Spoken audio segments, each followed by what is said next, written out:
Good morning, watch nuts. First of all, we need to define what exactly is a fashion watch.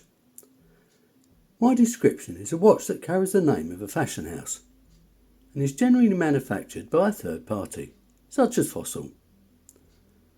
Despite what some enthusiasts may tell you, they don't all necessarily have to be rubbish, although they are often overpriced for what they are. But that can be said for any consumable that carries a designer name. Unlike some people, I believe there is a place for these watches. And the most important thing is that the watch gives pleasure to those who wear them. After all, who are we to judge? The watch I'll be looking at today is a fairly typical fashion watch. And it's the Emporio Armani AR2448. To be fair, I don't think this was ever a particularly expensive watch. And having had a look on the internet, it would have retailed at anywhere between £60 and £120, depending on where you buy it. That said, this model has been around for a while now, so it can probably be picked up on eBay for considerably less than that. For the record, this was given to me by a friend to review, who happened to be gifted it. However, as a bit of an enthusiast himself, he's no intention on keeping it or wearing it. And this is my watch of the day, and it's a real watch. It's the Christopher Ward 12. But this is true beauty. It's Amy. At this stage I would normally give you the dimensions. However, because this is more of a generic review of fashion watches, rather than one of this particular watch, I won't be doing so.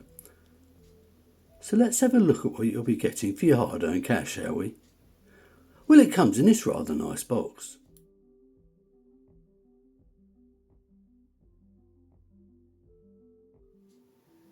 Which gives you the feeling you've purchased something of quality. To be fair, there isn't anything wrong with that though. The first thing anyone will notice when they open the box is the dial, and in general fashion watches can look quite nice. And to be fair once again, this isn't a bad looking watch. The second thing you'll notice is the branding, of course. In this instance, it reads Emporio Armani, and as the logo at the 12, you'll find something similar on every fashion watch, but in all honesty, you'll find something similar on any watch. I could go into detail regarding the dial layout and the hands, etc., but for the purpose of this video it would be pointless.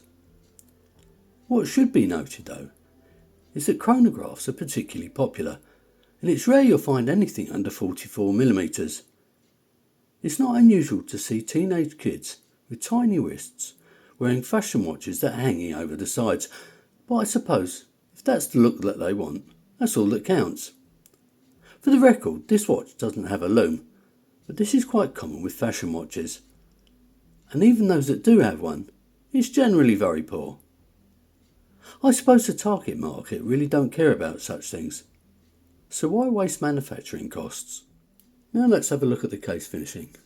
Although like any watch, this may vary depending on how much you pay and who actually manufactured the watch. This one is poor, and I mean very poor.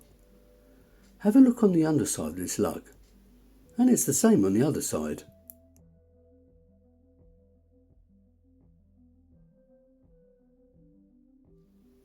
However, judging by the weight, I suspect the case is actually made of stainless steel, although I'm not so sure about the bracelet, but I'll get to that in a minute.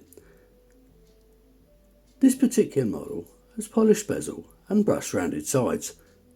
In theory that's fine, but if you have a look at the sides, there's very little definition and virtually no detailing. If I compare this with an inexpensive San Martin, have a look at the difference.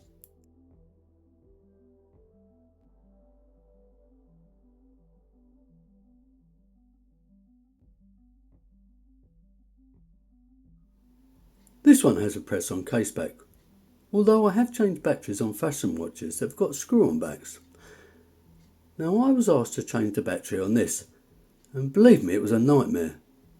Scratching the back was unavoidable, and believe it or not I had to resort on using a hammer and a kitchen knife to get it off in the end. Anyway, I did manage it, but I had to use a watch press to get it back on again. So what movement was in the back of this when I eventually managed to get it off?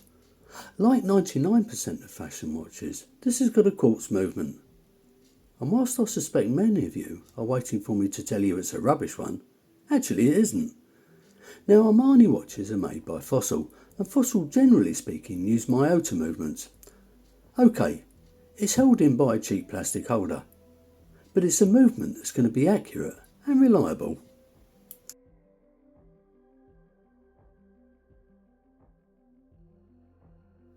This is rare. Have a look at the second hand. It's hitting every marker. I once stood and looked at a £2,000 tag watch in a shop window, and it managed to miss every single one. What is disappointing though is the chronograph facility. On this particular watch, the second hand is the large hand, and the chronograph timing hand is on the subdial at the bottom. It doesn't make a lot of sense to me, but I suppose it's never actually going to be used to time anything. The subdial to the right is a 24-hour clock, and the one to the left is a minute counter. Unfortunately, the buttons that operate the chronograph feel very soft with no defined click. This is typical of less expensive movements, but once again, this isn't a poor movement as such. It's just not a great one. The crown that operates the watch is quite small, unsigned, and the knurling isn't anything to write home about. Now once again though, this can vary depending on what you spend. I once sold an Armani watch for a friend. It was surprisingly well made, but I suspect it cost a fair bit more than this one. Anyway, it doesn't screw down, but it does operate the movement without any issues. Now according to what's engraved on the case back, it's got 50 metres of water resistance, which is a little bit better than splashproof, and it's what I would have expected. The crystal is mineral, which is what I would have thought, although I do know you do occasionally get sapphire who spend more. However, this is quite rare. Worn on a daily basis, this crystal may look awful after a few years, but I suppose it depends on how you wear it. Now let's have a look at the bracelet. This is what generally lets down fashion brands. First of all, it's very jingly. However, this one has got solid end links, which is a nice surprise. That said, the first link is male, and considering the watch's large size, isn't a great idea. In total, this has got a lug to lug of about 63mm. Yes, 63mm. Now the links are held together by push pins, which I don't have a great issue with, but the entire feel of this bracelet is just cheap and horrible. They decided to put a butterfly clasp on this, which isn't unusual, but they didn't include half links. Now the links on this watch are quite large, so getting a good fit would be pretty damn unlikely. So would I buy a fashion branded watch? Of course I wouldn't. That said, like any watch, they will vary in quality, and in most cases will reflect the price. However, what I will say is that you're likely to get something for a lot less money if you can live without the designer name, but I suppose there are thousands of people who simply aren't prepared to do that. After all, how many watch enthusiasts are prepared to pay more money for what's on the dial? So we mustn't be hypocrites.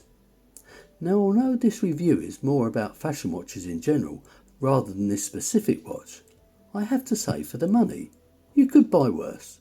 That brings me to the end of this review, so if you enjoyed it, please click on the like button, subscribe if you haven't already, leave your comments below, and enjoy the rest of the day.